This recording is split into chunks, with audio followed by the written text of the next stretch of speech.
हे आहेत मोहोळचे इंद्रसेन मोटे. इंद्रसेन यांना पूर्वीपासून बैलांचा मोठा नाद आहे. घरी देशी खिलार गाय होती. या गायीने सोन्या नावाच्या गोंडस खोंडाला जन्म दिला. अवताला जुंपल्यावर सोन्याला डोळ्याला आजार असल्याचं लक्षात आलं.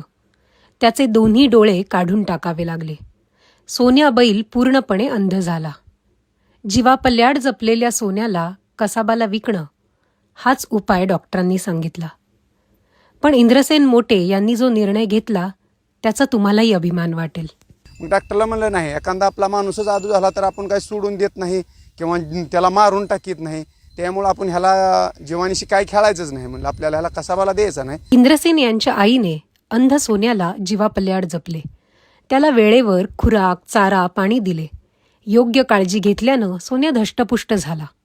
मोटे कुटुंबाने सोन्याच्या मानेवरील सुरा दूर करत सोन्यावर उपकारच केले.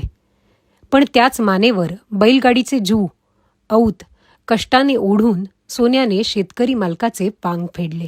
आपण कसं म्हणतो ह्या म्हाताऱ्याला आता सुधरणा, म्हातारा जरा बडबड करायला लागलं किंवा आणि काय व्हायला लागलं किंवा तोल चाललं, त्या संदर्भात मला वाटला म्हणून मी त्याला शेतीनं सोडून दिला. दोन्ही डोळ्यांनी अंध असलेला सोन्या बैलगाडी ओढतो, कुशलपणे औत चालवतो.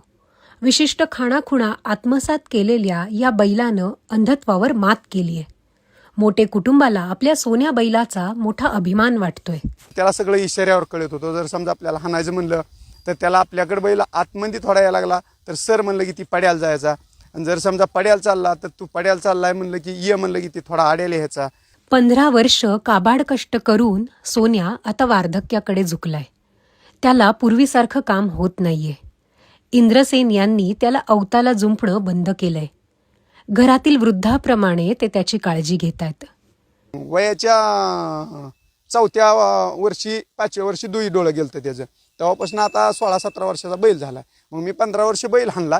2 वर्ष झालं मी बसून सांभाळतो त्याला. जन्म दिलेल्या आईवडिलांना वृद्धाश्रमात सोडण्याच्या प्रतिकूल काळात एका शेतकऱ्याने आपल्या दावणीच्या बैलाप्रती जपलेली कृतज्ञता आजच्या मानवी नातेसंबंध दुरावल्याच्या काळातील आदर्श उदाहरणच आहे.